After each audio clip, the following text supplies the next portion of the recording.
Bonjour à tous, on est très heureux de vous retrouver pour ce deuxième volet de Green Web. On est cette fois-ci en compagnie de nos amis vidéastes avec qui on est parti vivre une aventure extraordinaire en Afrique.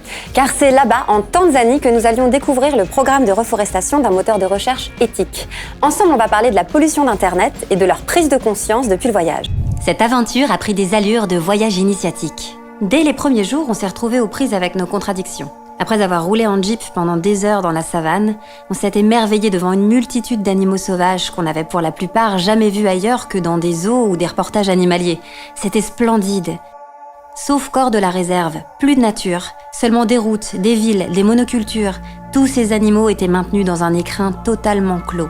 Il fallait refaire des kilomètres pour retrouver la vie sauvage. Est-il normal que la liberté de la faune autochtone soit portionnée et limitée à des réserves ? Plus tard, on a découvert les pépinières. Autre choc, mais positif cette fois. On a eu la preuve qu'une action apparemment anodine dans le domaine virtuel, comme installer un moteur de recherche, peut avoir un énorme impact et impliquer une énergie humaine incroyable dans le réel.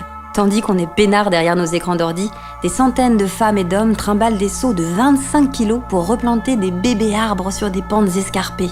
On a été hyper émus de voir que les gosses là-bas, ils ont la matière reforestation dans leur programme scolaire. Les associations locales agissent dans les écoles en bordure de forêt de façon à ce que la jeune génération comprenne pourquoi il faut la préserver.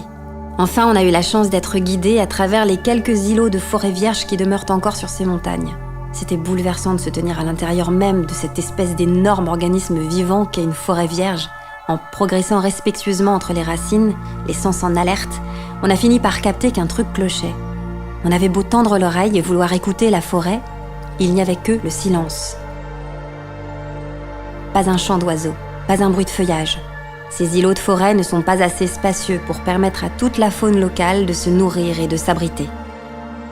On peut dire qu'on a vraiment pris dans la gueule toute cette complexité dans les montagnes d'Usambara.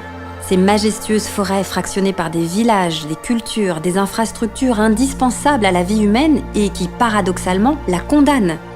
On peut dire qu'on a approfondi nos réflexions bien au-delà de la pollution du web.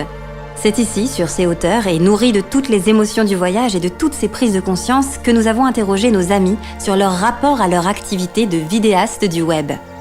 Grâce à un savant calcul, nous avons appris qu'au moment où nous tournions cette vidéo, les 489 millions de vues que Marie cumulait sur sa chaîne équivalaient à 732 000 km en voiture. 732 000 Kilomètres, oui, mais avec une seule voiture, ça va. Ok. Ça te fait quoi tout ça, Marie? Ça me fait chier. J'avais jamais réalisé que parce que les gens regardaient mes vidéos, ça pouvait polluer la planète. Je pense que c'est pas quelque chose auquel on réfléchit, surtout quand on fait des vidéos sur YouTube comme moi. Et je sais pas vraiment comment faire pour diminuer cet impact-là. Donc je crois que c'est ça qui m'embête le plus, parce qu'à moi toute seule, je pourrais pas réduire cet impact.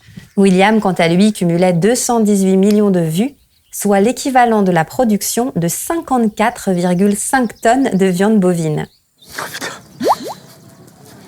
T'es Ok. végétarien ou pas? Ouais. Voilà. Je suis encore en transition, mais voilà, je suis bientôt full végétarien. Ok, ça fait beaucoup, ouais, en effet. Ça fait beaucoup de steak. Hein.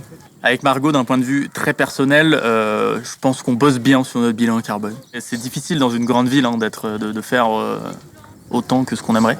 Et surtout, on se sent très vite très impuissant, en fait. C'est pas moi, mon action de pas acheter... Enfin, c'est ce qu'on peut se dire, en tout cas, que c'est pas parce que moi, j'achète pas mon paquet de pâtes avec le plastique que ça va changer quelque chose. Alors que si. Au final, c'est exactement ce qu'il faut se dire. C'est que si on est 1 milliard à penser ça, ça fait tout changer. Merci d'être ici, les copains, Ouais, c'est ça trop fait cool, plaisir. Ah, c'est nous, ça fait plaisir. Ouais, on va pouvoir voir comment chacun d'entre vous a évolué sur son usage d'Internet et son approche du numérique depuis le voyage. Donc si vous voulez prendre la parole, il est là. Bâton de parole. Question, Lénie. Est-ce que cette expérience en Tanzanie qu'on a vécue tous ensemble avec un moteur de recherche éthique, ça vous a suffi à être en accord avec vous-même dans votre usage d'Internet, ou est-ce que ça vous tracasse encore ? Voilà.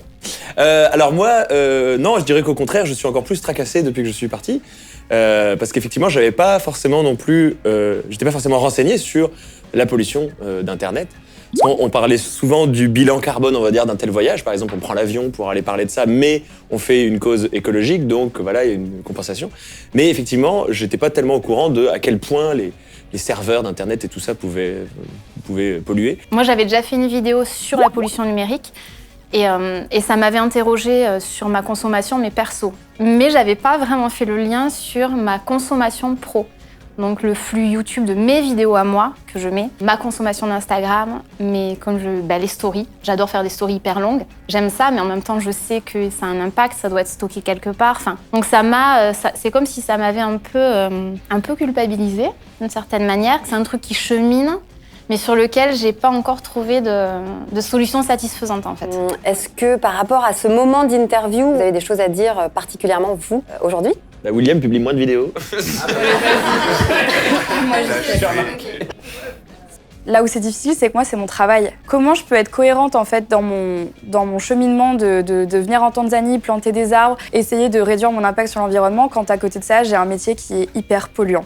Donc j'ai un peu réduit le nombre de vidéos sur ma chaîne. J'ai fait des vidéos à propos de l'écologie, ce qui m'était jamais arrivé avant, mais je trouve ça encore difficile. Et pour l'instant, je me sens encore pas tout à fait en alignement avec ce que j'aimerais montrer aux gens et faire en fait, parce que mon métier me le permet pas. Et la question aussi, c'est on fait un métier polluant.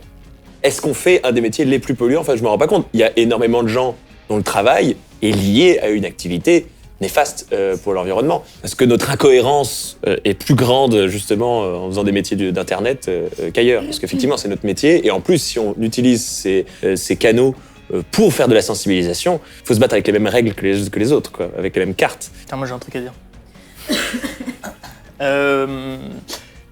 Moi j'avais conscience de la pollution quand j'entre dans Internet, peut-être pas à ce point-là, les chiffres que vous m'avez donnés, mais je suis plutôt assez optimiste parce que je me dis que Internet, c'est un des milieux qui est peut-être le plus facilement sauvable, entre guillemets. Je veux dire, c'est que des salles de serveurs. Si c'est qu'une question d'électricité, c'est quand même plus simple de rendre la chose un peu plus verte. Il y a l'électricité, mais qui est faite souvent avec de l'énergie thermique, donc du charbon, du gaz et du pétrole. Et puis il y a aussi nos appareils. Et c'est ça, c'est 50%. Oui, c'est vrai. Toute la pollution des outils dont on se sert pour accéder à Internet, qui est du coup vraiment très, très problématique parce qu'on ne recycle pas, on ne sait pas le recycler. Ben voilà, c'est optimiste. Faut Mais il y a plein mieux plus dans le Il y a recyclage. plein de choses à développer autour de Il ça. faudrait remplacer l'or qu'il y a dans les composants pour qu'on arrête de le prendre en Guyane Tout notamment. à fait. C'est marrant que tu parles de ça. Non? Margot, On a justement un outil qui est extraordinaire pour communiquer avec un maximum de personnes sur des sujets qui sont très importants. Donc là, en étant partis tous ensemble, je pense sincèrement qu'il y a des milliers de personnes qui n'étaient pas au courant de toutes ces problématiques-là et qui maintenant, aujourd'hui, le sont. d'une manière générale, pour tout ce qui est environnemental, on le sait qu'on ne passera pas à côté d'une certaine forme de sobriété pour aller vers le mieux. Et c'est la raison pour laquelle nous allons vous inviter à jouer à un quiz de la sobriété. Bienvenue sur ce quiz de l'éco-responsabilité numérique. Première question, soyez concentrés. Non, Max, sérieux, soyez concentrés. Merde. Elle m'a fait rire. Quel pourcentage de la consommation électrique française représente l'ensemble des box internet branchées? Je vous la... Oui, Max! 25%. 25... C'est moins. Ok, mec. moins, 25%, c'est non. 7%. C'est moins.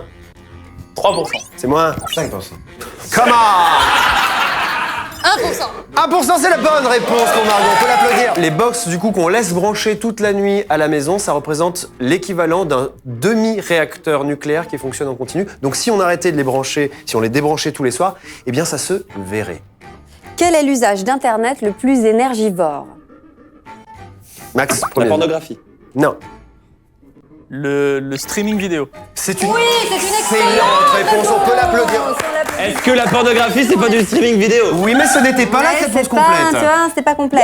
En effet, 58% de la bande passante et on a 15% dédié uniquement à Netflix. Parce que Netflix, c'est que des vidéos HD et donc ça pompe à mort de bande passante. En considérant que mes datas s'entassent et finissent par consommer un max d'énergie, donnez-moi 3 actions permettant d'alléger mon poids numérique.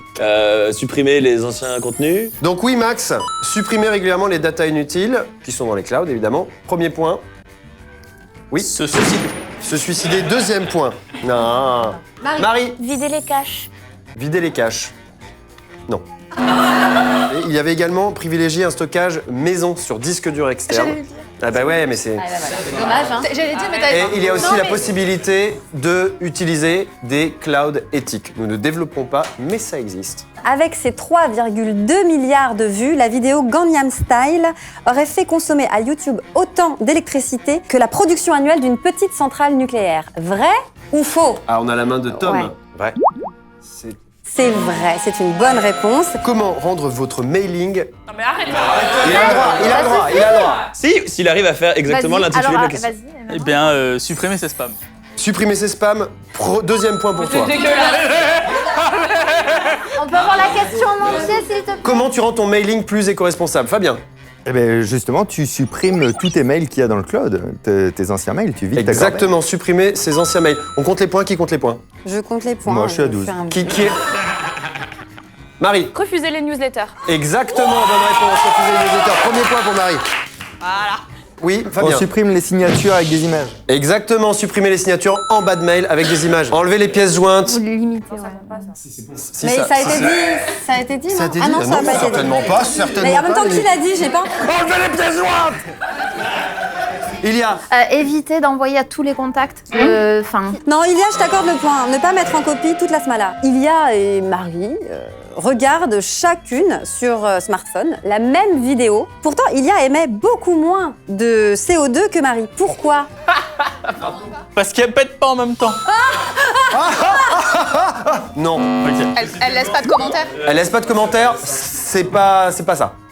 Parce que je la regarde en plus basse définition. Oh la vache, comment Elle elle la regarde en basse définition.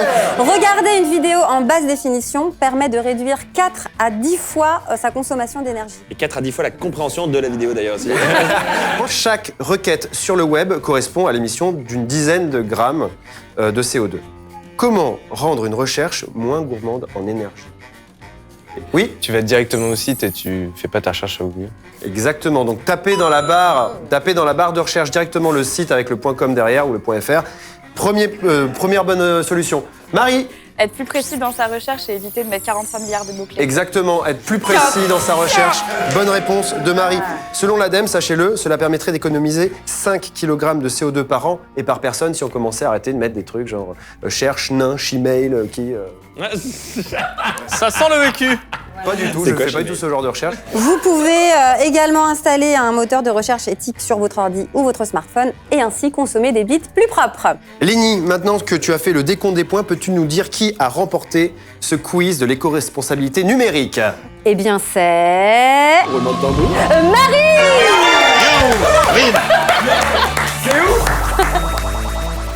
Imaginez que Google ferme, il y a plein de gens sur le net qui seront perdus. Si on voulait se couper d'Internet, ce serait presque se mettre en marge de la société. On a été élevé avec l'ère du numérique, avec des mots comme virtuel, illimité, abonnement renouvelable. Tout ça en nous donnant l'impression que ça ne coûte rien, en fait, ce qu'on produit. La technologie en elle-même n'est pas bonne ou mauvaise. Elle peut donner lieu à de multiples usages, et les usages qu'on en fait aujourd'hui sont simplement le reflet de nos modes de consommation et de nos modes de vie.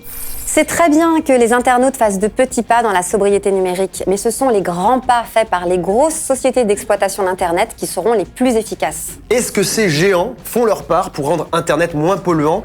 C'est ce que nous verrons dans le prochain épisode de Green Web.